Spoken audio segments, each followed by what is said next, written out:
welcome to the No Script Show, where we're currently at stage 4. This is Wogan and Wotan. How are you doing this evening? I'm doing well, Wogan. Steamy late night edition of Oh, No yeah. Script Show.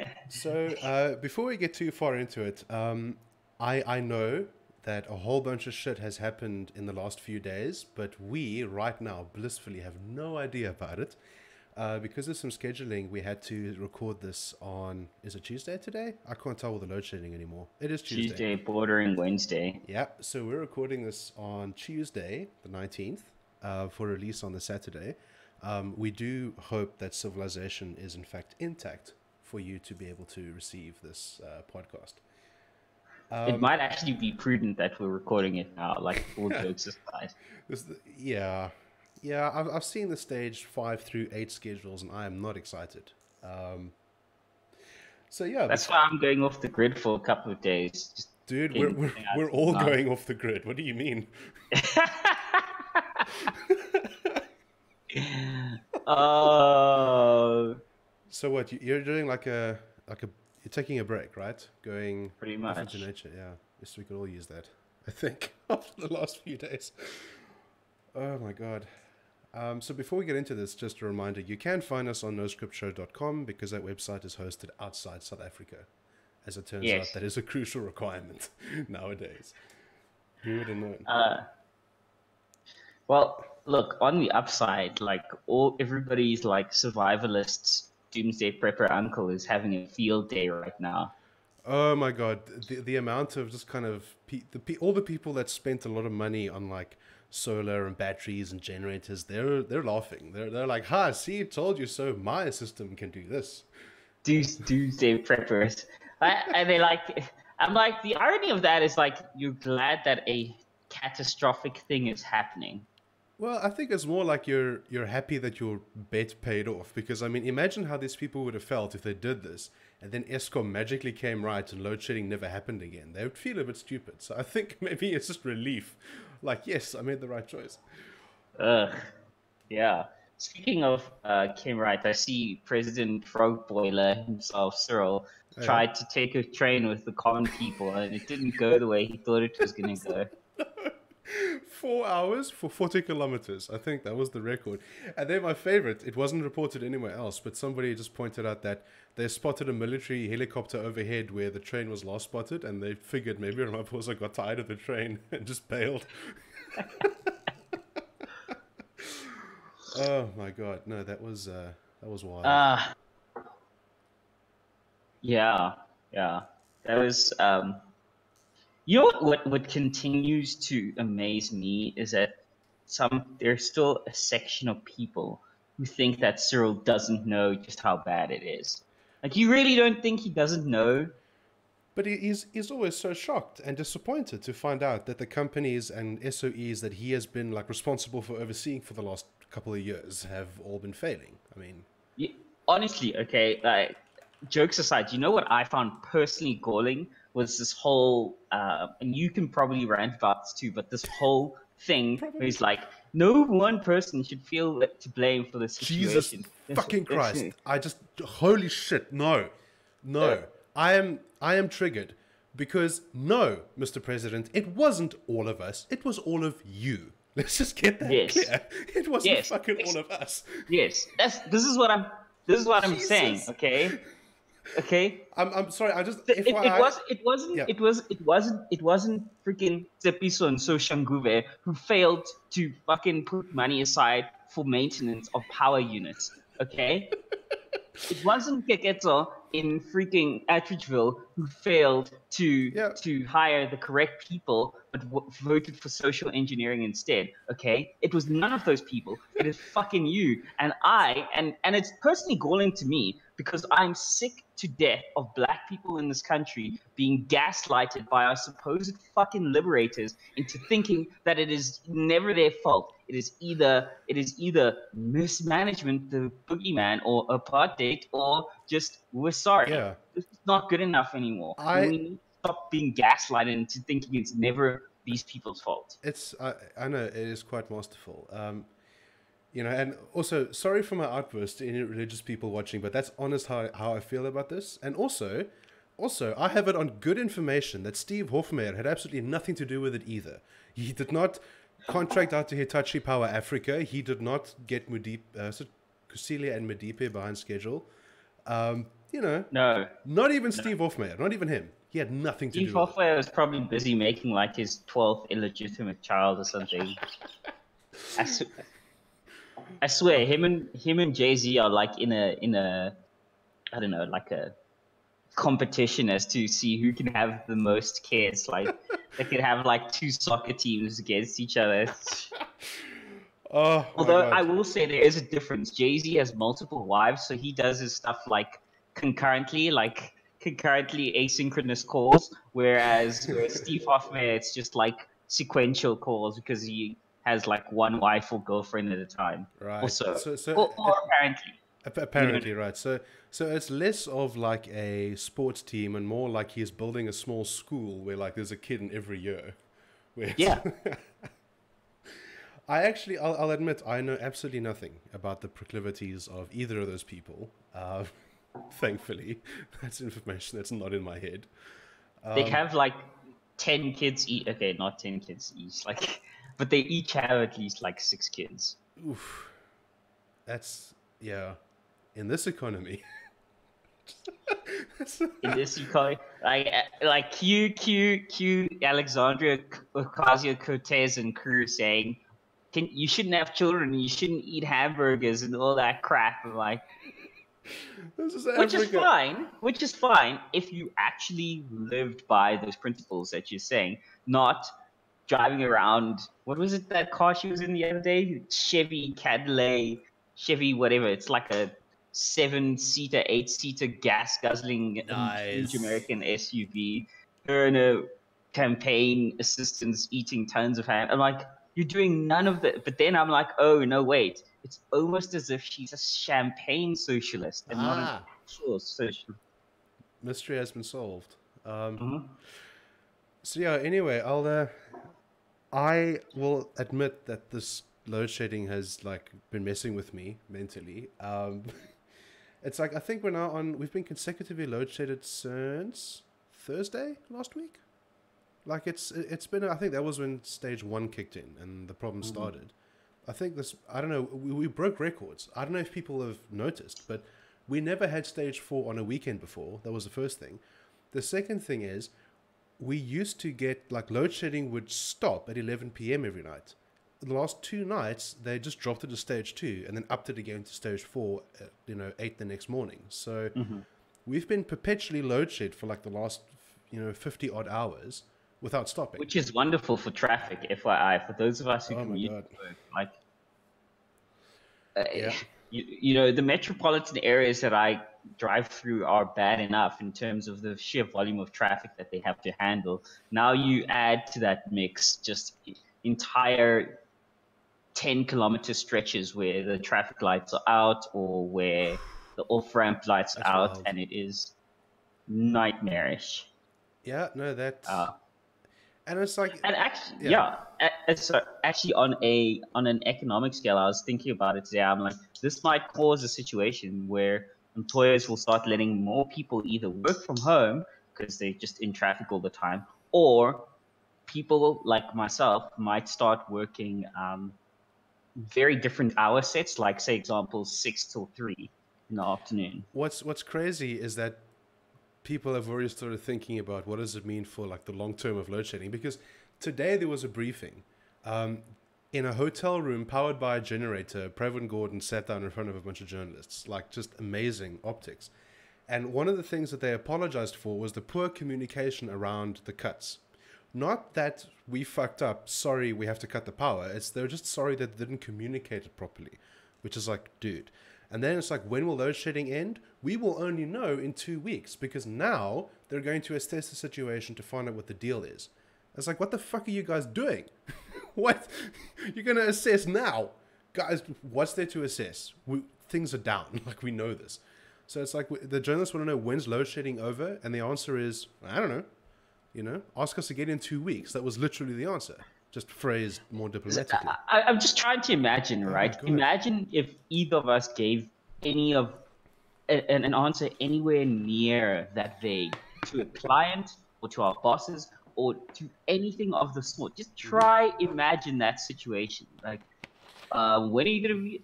And I know as programmers, there's often that running joke like, oh, this bug or whatever. But at least we can mildly tell how long a piece of work is going to take. Yeah, Imagine saying to a client, "Oh, sorry, so and so, or boss. I have no idea when I'll finish coding this. Like, could be tomorrow, could be 10 years from tomorrow. Who knows? yeah. Just keep paying me money." It's but it's more like walking to every sprint in the morning like, oh, I'm shocked to find out there's all these bugs I created, and then every morning it's the same excuse. Like, dude, come on. Get your shit together, seriously. This is not new information. This is not new. And that's the thing which is like mind-blowing, is that this is not new. Everyone saw this coming. Everyone knew that this is, and now here we are. And now they're talking about stage 5 and 6 load shedding. So the Western Cape, there's a document circulating with what stage 8 would look like in terms of the downtime. And a typical, like stage 8 is you're down for 12 hours a day every day. In these huge blocks of time. So, yay. Considering everyone sleeps on average, let's say like 6 hours a day, right? Even the real hard workers have to get like a couple hours. So let's average it out at 6 hours a day. Then there's an additional 12 hours where there's literally no power. That's 6 hours of productivity. But, and this is the part that's really fucked up, it's not at the same time for the same zones every day.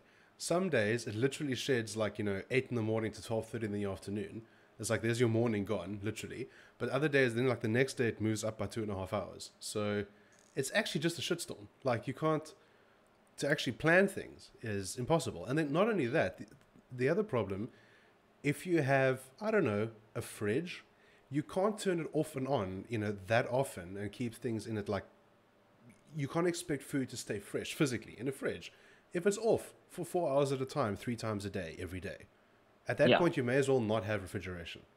It's safer to not have a fridge. So it's like, okay.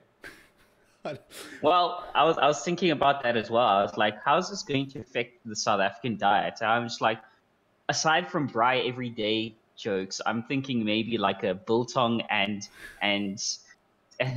steamed veggies diet pretty much permanently. We're all gonna be eating like canned foods and dried things on shelves cooked over gas. That's gonna be like where we're all gonna be in like 2 weeks. Yeah. Like fresh fruit in the fridge, yogurt, milk. If it's not pasteurized, no good. And it's crazy that we have to talk about this in 2019. Like earlier tonight, I tweeted out a photo which I'm keeping. Literally, there's my MacBook open next to a bunch of candles because I had to literally code by candlelight. Literally, because I saw that. It was like, just. I'm not even trying to be weird. This is literally what's happening. What? Oh my god. Also, I found out the hard way that apparently the mobile towers in my area aren't very well protected from load shedding. Within about 30 minutes or so of the power going out, my Rain 4G signal just fails, and it comes back within about 5 minutes of the power coming back. So obviously there's no backup gen and there's no UPS. Well, if it makes you feel any better, when I was visiting my mom out in the northwest, the particular area she's in, it's so bad that even with a power outage situation where the signals, I don't know what the signal setup is. Obviously, I'm not a telecommunications engineer, but my understanding is somehow because of the specific signal requirements of the area she's in, you can't have even basic cellular signal without power. Like the cell towers are just like so underpowered or whatever that you barely have signal, or just flat out just drops you from the network. Yeah, I mean, they are radio towers. They do need to be constantly broadcasting. Like, you can't run them Maybe off there's batteries. some sort of booster or something that they're using in that area, and without power, it just... And then assuming you have signal, it's congested because everyone will be trying to use wireless. Like, so my failover is I've literally got like 4G. Rain, I think, is backed by Telkom towers and their own towers, like a mix of that. And then I have FNB's Connect, which is backed by Vodacom. You can roam onto that if the Cell C network fails. So I'm literally on like 4 different networks. Neither are reliable. I sat tonight and watched as my HSDPA signal went up and then down for like 20 minutes, then came back up for a minute and went down for 20 minutes.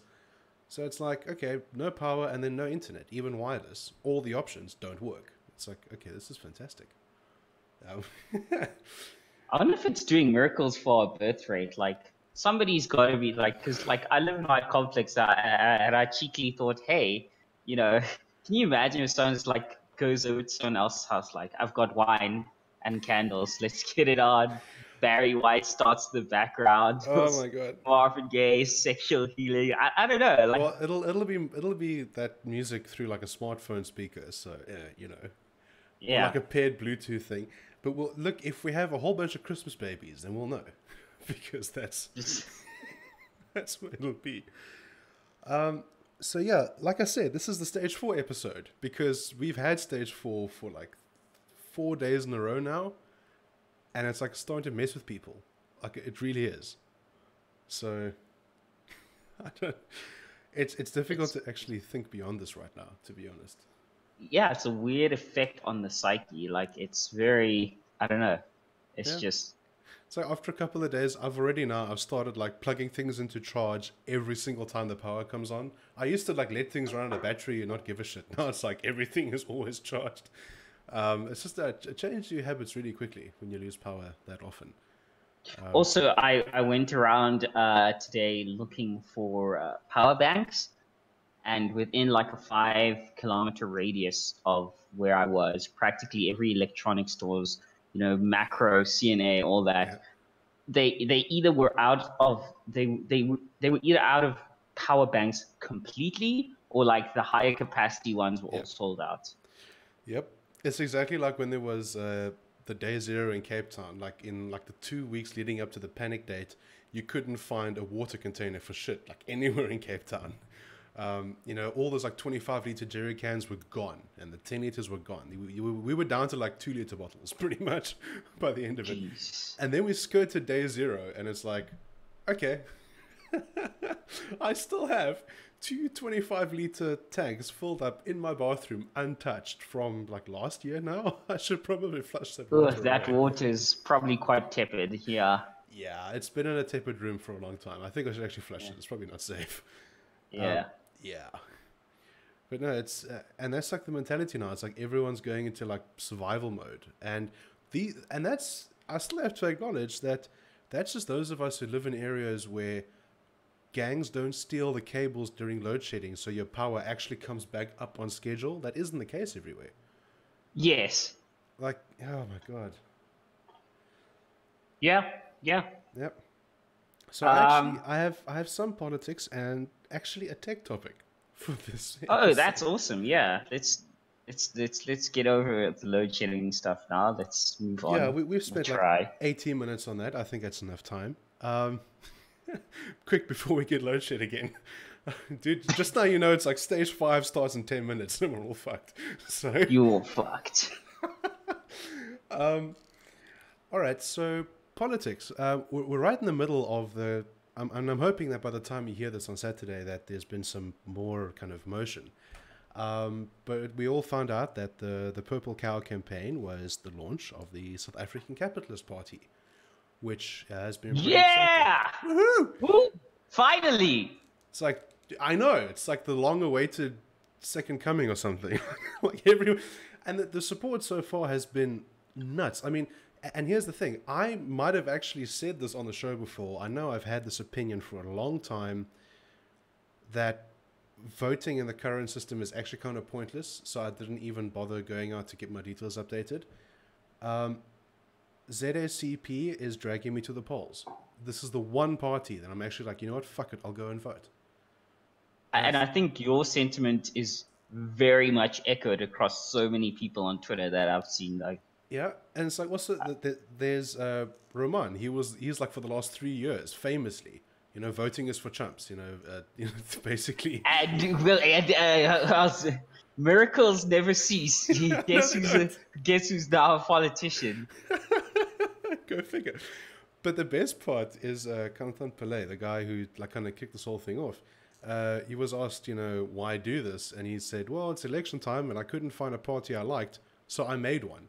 And I'm like, that is the perfect free market response to like, instead of just shouting from the outside, your policies suck and your people suck. No, we'll just make a new party. Awesome. And it's insane. So as we record this now, Katlejo, I think, was just on SABC. There was an interview that was done. Already there's people flooding in. They want to help out. You know, we're getting volunteer requests left, right, and center. So it's awesome.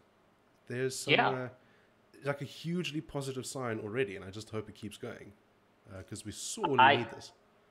I would like to say that a couple, and this is me slightly patting myself on the back, but Do it. I think I said this a couple of episodes ago, a couple of times, was my election prediction is last minute miracle party pops up.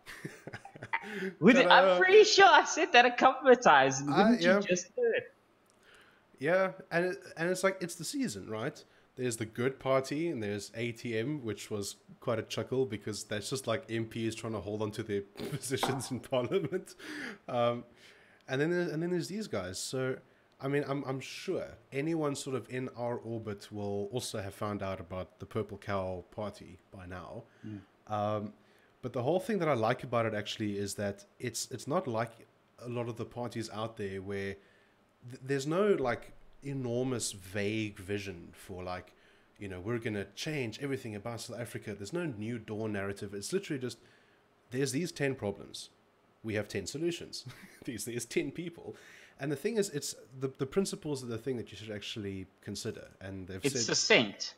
It's direct.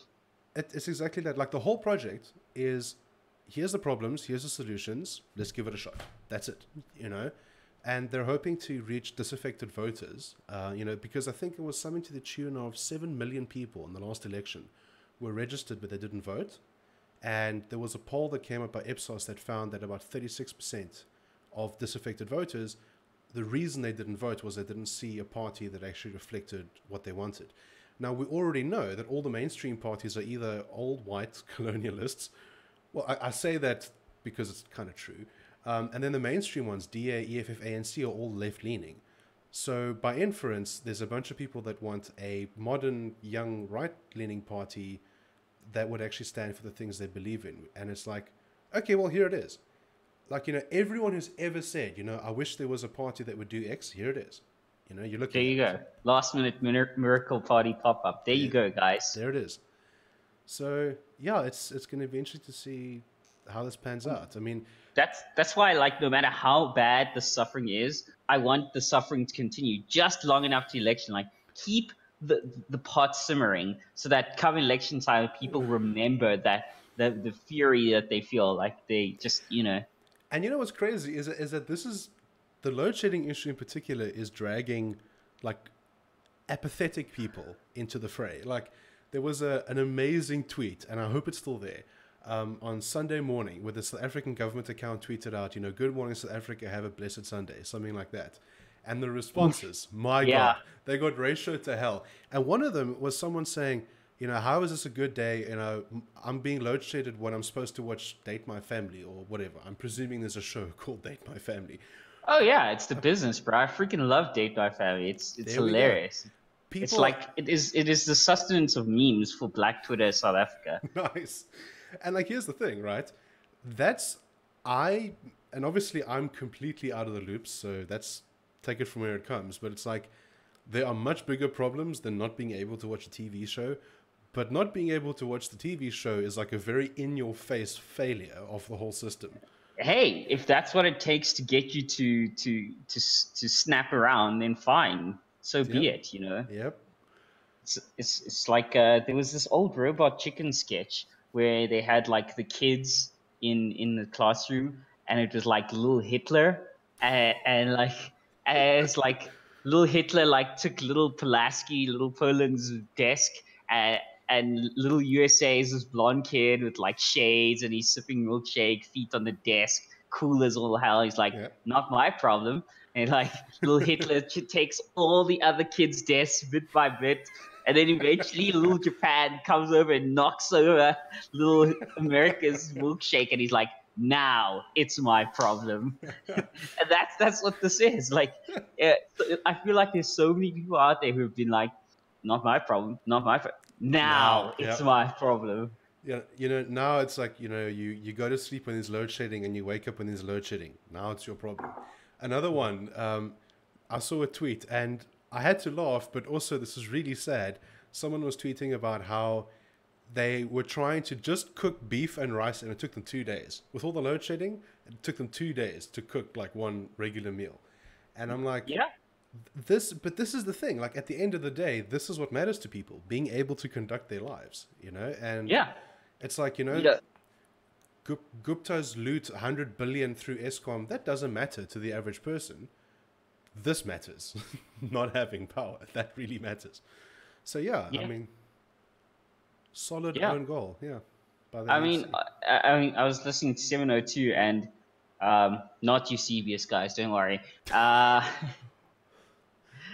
No, was it Joanne Josephs or Bongani? Who cares? Point is, they were showcasing real life stories, and normally I hate this in the political sphere, like when people drag out like their kids who were at a school where there's a shooting, sort of using it as an emotional tool. Like I normally think, what, don't do that. That's It's like bullshit.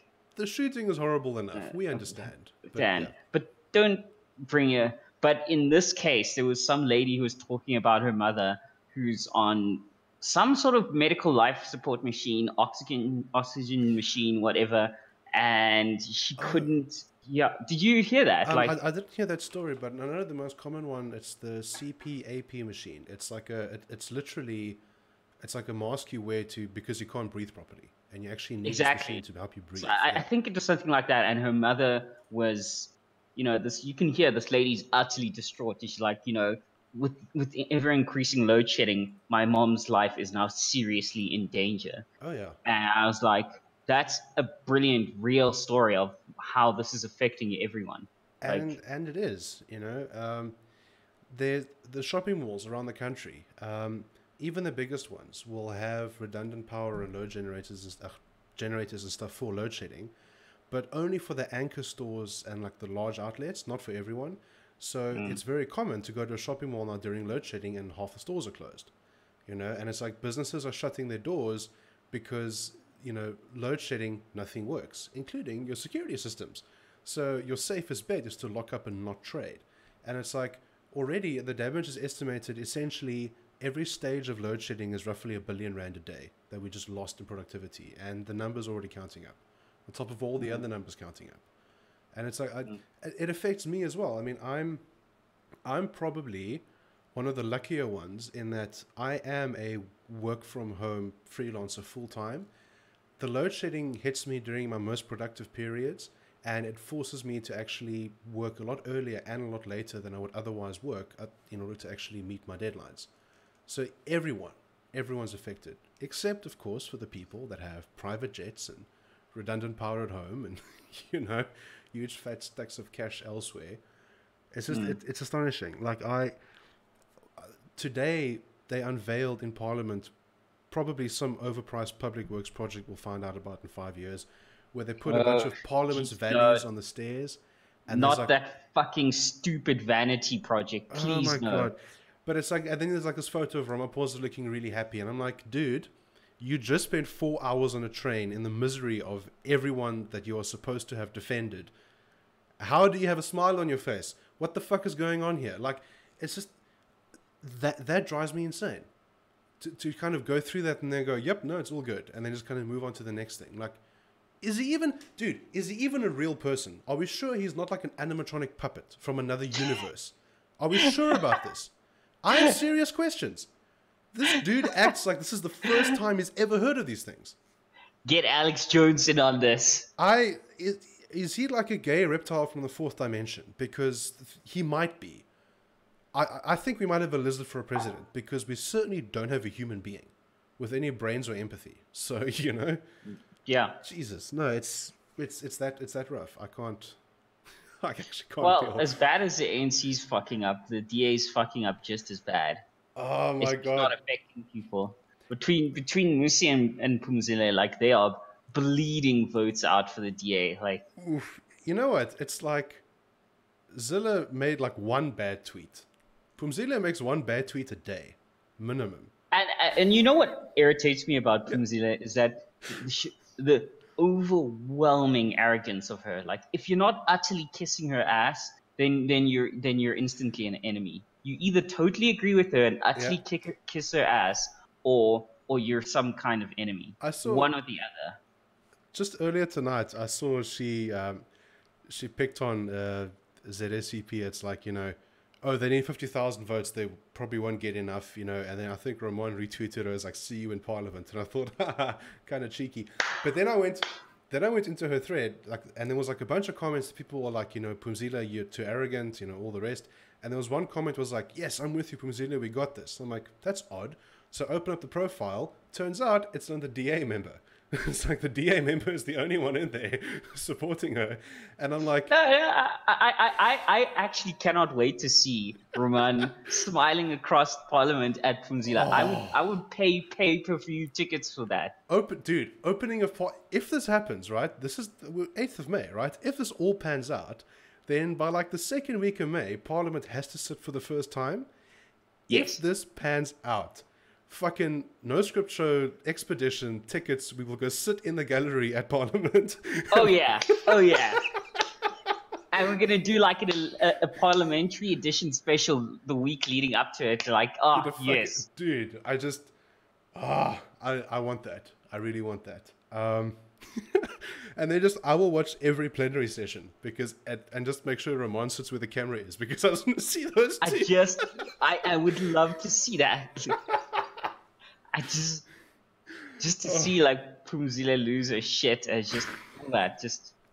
But she's like, oh my god, Because no, here's the thing, right? If you look at the main members, the members of the Purple Cow Party, right? Yeah. It's all your favorite people you love to see on Twitter, like take these people on, right? Yeah.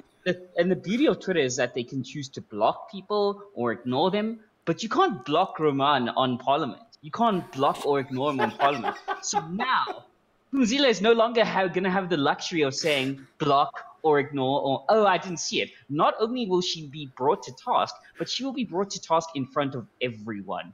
And she won't have any excuse. And that is absolutely marvelous.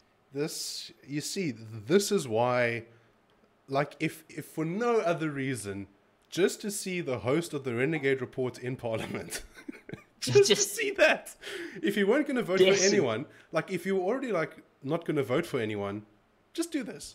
Dude, like, I'm already planning on being a card-carrying member of the party. Dude, done. And it's just like... I've never cared about being involved with a political party, but seriously, guys, Kennethan, like, Rowan, Quotas, seriously, I will campaign for you guys in Pretoria. I do not, like, I'm down for this. Like, please, I'm volunteering my time and skills. And we're going to do it. And like the thing that I like about it is that every other party that launched, Good, ATM, a bunch of others, they all did press conferences. Purple Cow did a live stream. It's like right then and there, it's like, this is where they are, right? They got, what was it, a room at the Rand Club, I think it was, and they did an online live stream to a much bigger audience than they could have accommodated then. It's just like, that tells you all you need to know about this party. It's all digital, it's all modern, and it's fucking...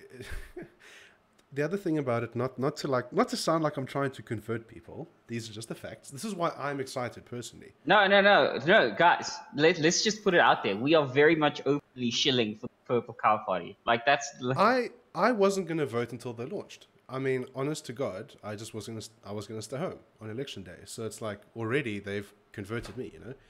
I'm openly shilling for them. Like I don't. Yeah, like if you're going to pick a flag, what's it? If you're going to pick a flag, the hill you want to die on. Pretty much. Yes, this is the hill I'm willing to die on. Because it's the principles, but then also the fact that these are all people that were successful in the private sector. So it's like one of the problems is like you look at the ANC's election list. Butler Bailey Dlamini is still on that list. Mrs. Johnny Walker, Mrs. Sasso Grant's crisis. What the fuck? That to me is like, you know what? Okay, I'm all for free choice, and I think I said this before as well. But the fact that woman is on the ballot still, I mean, really, even if you're in the how before like Gigaba and Mokonyane and a bunch of others who were also on the list, Just her. The woman who played chicken with a grant system. That woman. You're putting her in parliament. And the point is that a lot of those people are unemployable outside of politics. Without the party, they would have literally nothing. And I appreciate the fact that a bunch of people from the private sector have decided, we're going to do this. They don't have to do it. It's not like they're dependent on politics for their survival. But it's like, you know what? We will put time and effort in and we'll make it happen. So it's like, I also appreciate that. You know, that speaks more to the sort of entrepreneurial spirit than anything else, to me. Yeah. So, yeah, that's between that, their principles and the color purple. It's like, yep, I'm in. I'm in. I mean, like, you know, Odin can tell you I'm literally wearing a purple shirt right now. Purple is so on brand for me. That purple Mewtwo. Is it Mewtwo? It's a Mew and Mewtwo shirt. Yep. Yeah. All about the memes, man. So anyway, no, I'm excited. Like that's... Yeah, the DA actually blue is my favorite color, but the DA kind of ruined that for me. Dicks.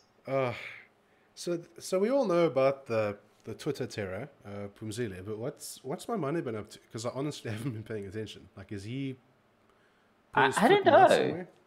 Actually, like he's just been too like unself-aware the whole time. I think to do anything really on Twitter. Oh. What sticks in I think in his world, he's like a parallel for Obama. It's like Natalie and I were taking the kids to school. Like, we don't care. We don't care. I think maybe it's gone to his head a little bit. I mean, the thing that always sticks out for me now is that there was that period where there was some kind of quote unquote factional battles, where it's like the liberal faction, you know, wanted to have their say about race-based policy, and then the other faction shut them down eventually. But the part that'll always be in the back of my head was that Maimane ended the debate by telling everyone against the BEE proposal to shut up and get back to work. And I'm like, the moment you have to play that card, you are not a leader anymore. You cannot be a leader if you can't actually take advice from the people whose job it is to advise you on policy. Between that and then her resignation letter, which was insane, it's just like, okay, I mean, those are very clear signals that they're not interested in what's real or workable, just what'll get them votes. So fuck it, I'm out. You know, like I was out before, but that was like I'm out. Like never coming back out. So it's just a good job, guys. I mean, like what they're going to do will probably win them votes. At least, you know, did you see there was... They're trying to play the ANC's game with the race-based part. I mean, Musi's saying, what was that with his one statement? Something about, I hated that there's black people working at the tills or whatever, or something to that effect. He said something about, I hate that there's black people working. Firstly, Musi, what is your issue with black people having jobs? Just FYI. Just FYI. And secondly, I don't give a shit about the color of the person who does the job. Get the job done. You of all people should know this. I know. That was something that Comrade Blade Nzimande said a couple of years ago, where he was like, he was at an airport and there were a bunch of white people being served by a bunch of black people, and he took issue with that. And it's like, okay, I expect that from a communist. I do not expect that from the leader of a liberal party, you know? And it's like, either there's a very narrow chance that when he said he didn't like seeing black people at tills, what he meant was we should automate these people out of a job. There's like a 1% chance he said that. But there's a much bigger chance that he has no idea what the hell's going on, because black people are 80% of the country, right? Yes. When you create millions of jobs for these black people, what do you imagine them doing? Are they all going to be accountants? Just balance me here. What are they going to be doing? That's the thing, right? Like if black people are 80% of the country, let's reduce the country's population to 100 people. If black people are 80 people, if you create, I don't know, maybe 10 CA jobs and 5 CEO jobs, like all of those are you expect all of those to be taken by black people, and all the 10 or 20 non-black people. We'll get to constitutional blacks in a minute, because I know you've got a lot to say about that. Not as a few very choice words, but carry on. But you know, the 10 or 20 even if you took the 20% non-black people in the country, to be filling other jobs, It's there wouldn't be enough of them to yeah. fill all those menial jobs you hate seeing black people do. It. So I'm like yeah, okay, yeah, like quick maths, right? Uh, there's the JSE top 40, right? Let's imagine a world where everyone in management and upper management and middle management is black. That's probably about 25,000 jobs at most. If you look at like the CEOs, the C-suites, the senior managers, the middle managers, fuck it. We'll be insanely generous and say 100,000 jobs. Okay, great. Who exactly is working in the factories, stitching clothes together? Who is on the street picking up trash? Who is manning the tools? Who is carrying the coffee? Who is driving the taxis? All white, colored, and Indian people? I mean, like, how do you fill millions of that jobs with people? Like, in total, minorities, quote unquote, are less than like 9 million people odd in the country, of which maybe 5 million are of working age. So either there's 5 million blue collar jobs and 1 million white collar jobs, and then nobody else in the country works. Like, I'm trying to fit the numbers to what he said there, because like you can't.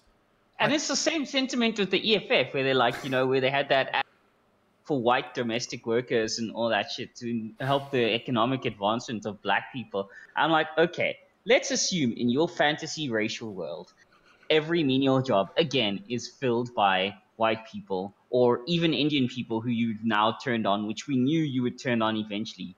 Yep. There is not enough, there are not enough white, Indian, colored people to fill all those blue collar jobs. There's literally not enough. So in your situation, at best, those jobs would be filled by non-black people, and then a small core of unlucky black people will fill in the rest of those jobs. And then for the rest of eternity, no non-black person would fill anything other than a menial job.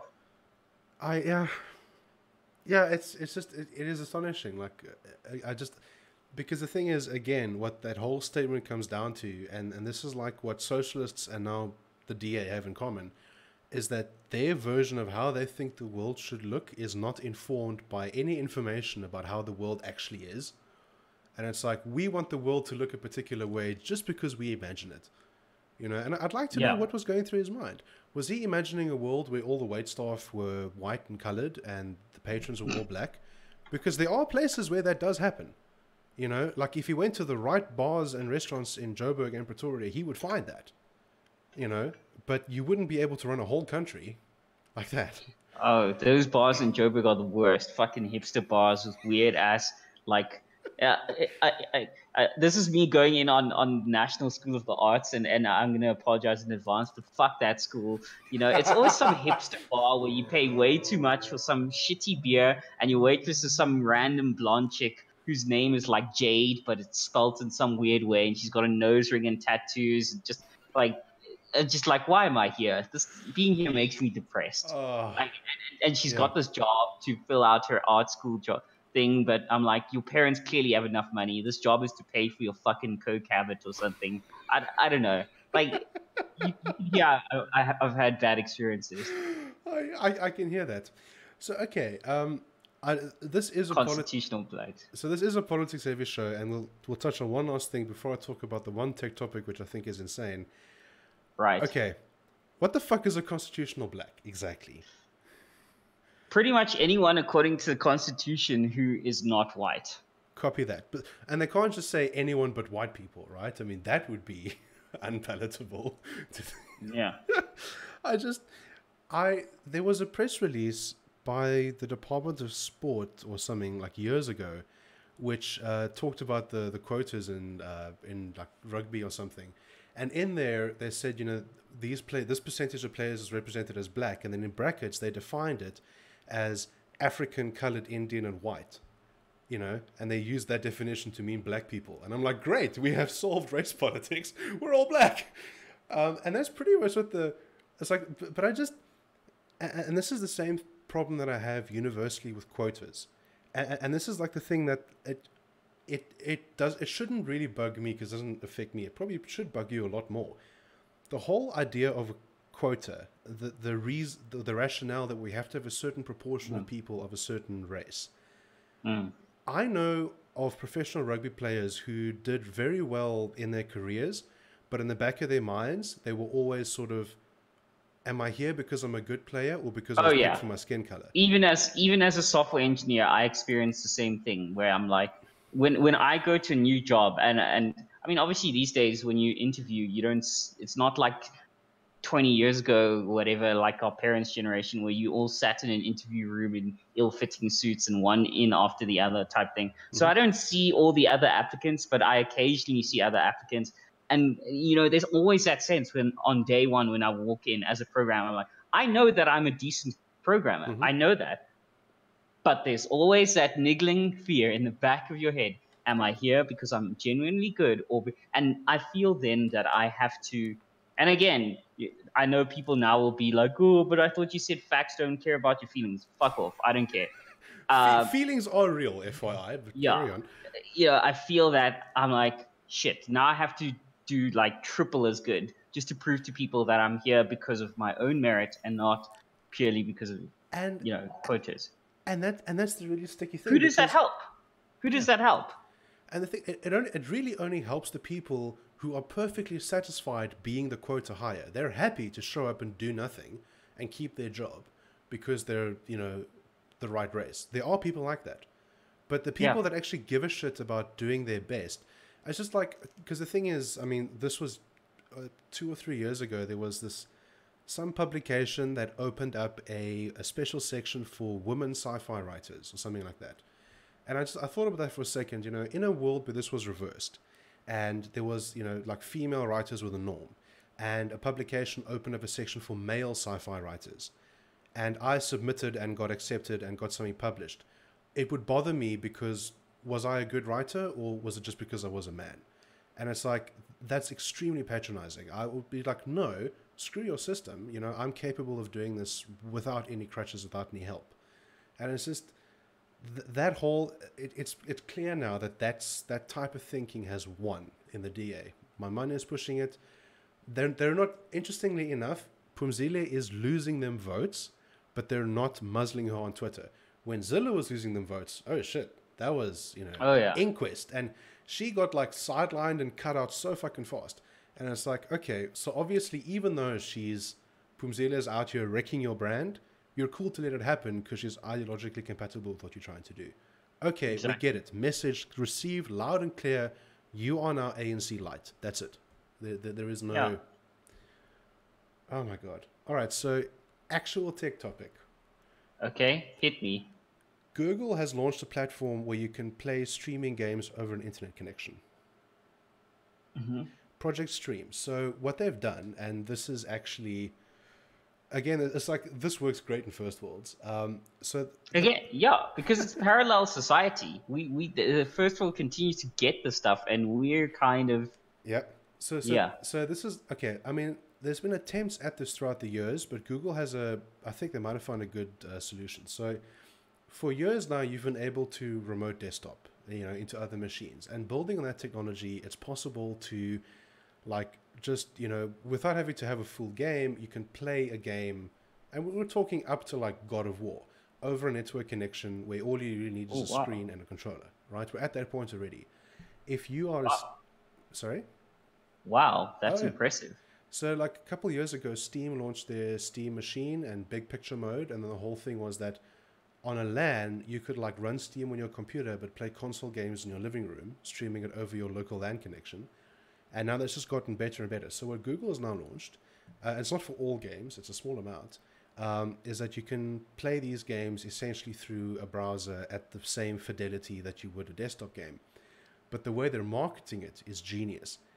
They're updating YouTube so that you can watch a YouTube video about a game, and then at the end of the video, you can click a button to play that game within like 5 seconds. That's really fucking cool. So you can like see a trailer for a game and then immediately click, yes, I like this game right now. Give it to me now. And then bam, you're playing the game. That is pretty freaking cool. That is cool. Because videos and streaming and everything is like it's this huge growth market. It's changing the way games are being marketed, There's no point in spending millions on a huge ad budget if you just get like 20 influential Twitch streamers to play it for a couple of days. That's going to get you more installs than anything else. Oh yeah. you know, and so it's like this is now happening. So I thought that's a very genius thing that we may never live to see, but it's still pretty cool. Yeah, everybody wants to be on the same Fortnite team as what's her name? Pokimane, that one Twitch streamer chick.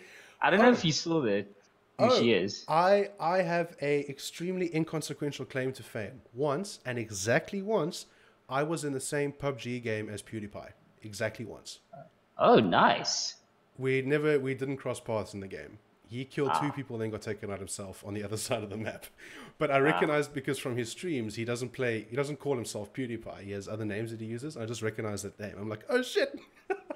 I mean, the same thing happened to this Twitch streamer chick, Pokimane. A lot of people know or don't know, whatever. But it was some like 11 or 12-year-old kid, and it was incredibly entertaining to watch because the kid, as soon as he realized he was a huge fan of her, as Yeah. soon as he realized he started getting really sexual with her, and then he I think eventually I saw this.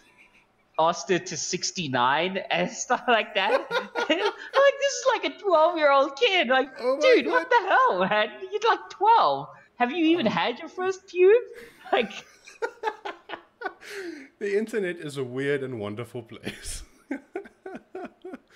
isn't like isn't the new thing? seriously, it's It's, you know what? I think I saw a video. I just saw enough of it to know what was going on. I didn't see the whole thing, but we'll link to it if we can find it there. We'll link to it. it's insane. I like seeing this 12-year-old kid just like hitting on her like some.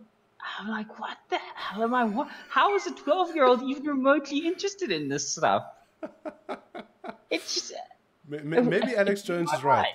Maybe America is putting something in their water supply which is fucking everything up. Maybe. Alex Jones is right. Alex Jones is right. You know what I'm surprised by though Yeah. is that, and maybe this is, I guess this kind of touches on my tech topic, is that Alex Jones seems oddly uninterested in Oumuamua, that object that passed through our galaxy recently.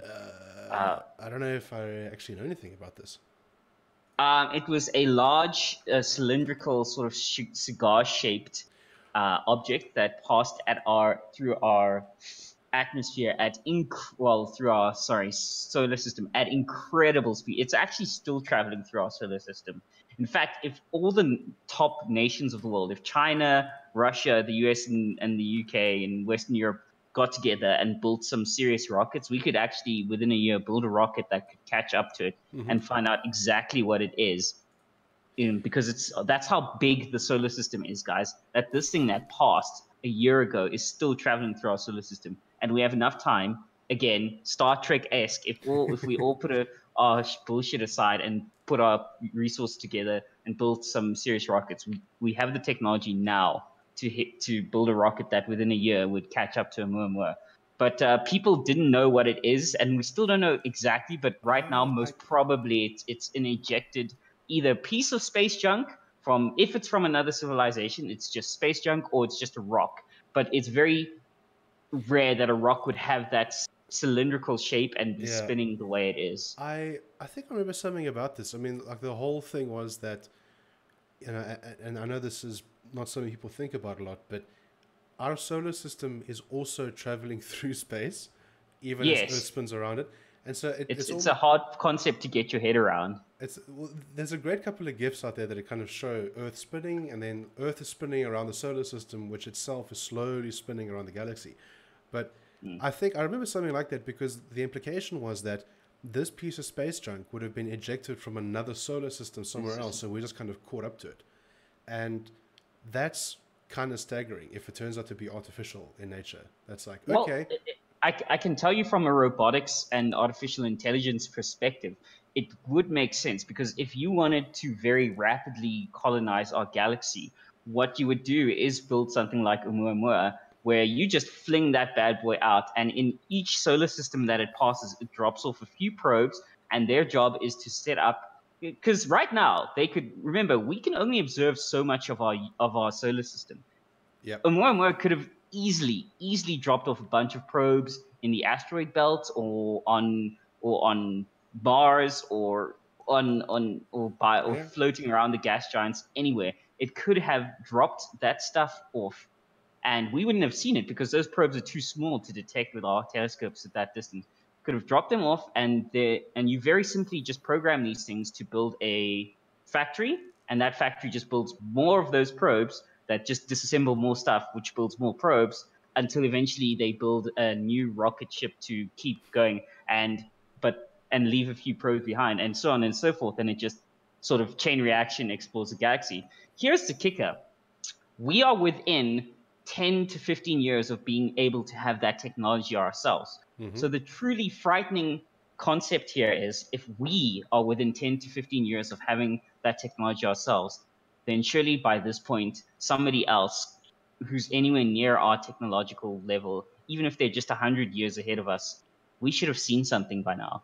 Yeah. So between technologies like LUVOIR and being able to build self-replicating probes, we're getting closer and closer to definitive answer of are we alone, at least in this galaxy, at the very least. Yeah. Then we can definitively say, which again, as much people say it would suck or it'd be scary, my personal solution to the Fermi paradox is that we're the first. We just so happen to be the first. And We it would makes sense. we would have to be the first, despite going through the Dark Ages. You know, it's like Well, there's a school of thought. It's like if the Dark Ages never happened, we would be like we'd 200 be years ahead. Like, you know. But it's fine because, and it makes sense from an astrological perspective, because if you look at the events in the universe and our galaxy, it was not very long ago in astrological time periods where our galaxy was really violent, all sorts of supernovae, all sorts of stuff. So it's possible that life like us, or our level of complexity in life, only became possible very recently, and we're really the first, which I think would be a real flip, because in a lot of our literature, there's this trope that we find this ancient civilization and their relics. Mm-hmm. How much of a flip would that be in our psychology after decades of writing that we happen to be the ancient civilization? It'd be incredible to, and also an honor and a duty, because now we have the duty of preserving the flame of life. Just as long as ESCOM isn't in charge. Dude, in 10 to 15 years, we will invent candle technology in South Africa. You know, the next step beyond electricity, self-replicating candles. My God. Yeah. Yeah, no, it's it is nice to think that there is life and intelligence out there in the universe, because there certainly isn't any on Earth. Oh. But yeah, we still have to write that book. So, I mean, I don't know. People on the Discord server know that we talk about this on and off, but 6 seasons in a book. Oh, it's up to 6 seasons now. It was 5 seasons last week. Well, I mean, technically, this is the first season since we're not counting last year, so 6 seasons in a book. There we go.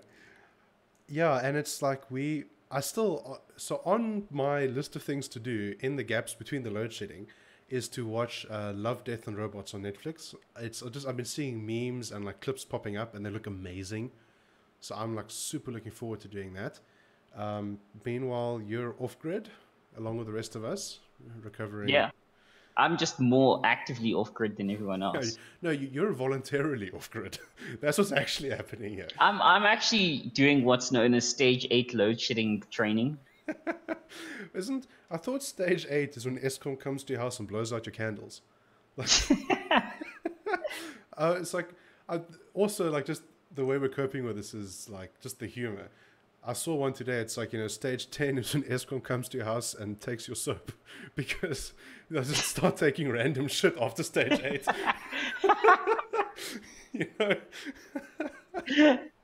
Oh, take your soap. Stage 15, they like smother you with a pillow. This is for your own good. Oh my God. But yeah, I think so. That is all from us for this week. Reminder that we did record this ahead of time, so apologies for missing anything drastic and or interesting that's happened since Wednesday and over the long weekend. I think it's good though. Like, it gives people time to be offline. That let's not be discussing stuff during long weekend. Let's chill over this weekend, please. Like, we're in for a rough ride. Like, no, seriously, I advise you people, we're in for a rough ride. Really, either now or during the Easter holidays, just before that May election. Just take some time Yep. with your family and friends or whatever, or on your own. Just take some time, guys. Trust me, you're gonna need it. Yeah, no, we're all gonna need it. And also, yeah, it is still possible to try and see the positive side of these things, which at this point is pretty. It's the only light we have left is at the end of the tunnel. That's where we are right now. Yeah, yeah. But there is still light. One piece of good news. I think it was yesterday. The Coal Transporters Forum, in the middle of stage 4 load shedding, brought a case to try and have Eskom forced not to use IPPs because it would, damage their ability to transport coal. And it turns out that Coco Machela, that Eskom engineer on Twitter, the former Eskom whatever, actually has a personal interest in this coal trucking company. So everyone's like, that's why you're trying to defend it. And then as it turns out, someone spotted the whole court case thing kind of falling apart very early. So we don't know the full details yet, but I think there's a chance that his court case was just shot down, like in the opening round. So, bit of good news there. I think the courts might finally be done with this shit as well. So between that and IPPs and everything else, there is a path out of the chaos, for sure. And again, just watching the DA commit political suicide is just, wow. It is nourishing my soul. Just Yeah. perversely, but all the same. Cool. Yeah. That is it from us for this week. You can find us at noscriptshow.com, and you can join our Discord server. I've updated the link to not behave badly. Some people have complained about that. So yeah, check us out. We actually play games, assuming everyone is online at the same time. Yeah. And just generally chill. So yeah. Best of luck with the week ahead, everyone. Cheers, guys.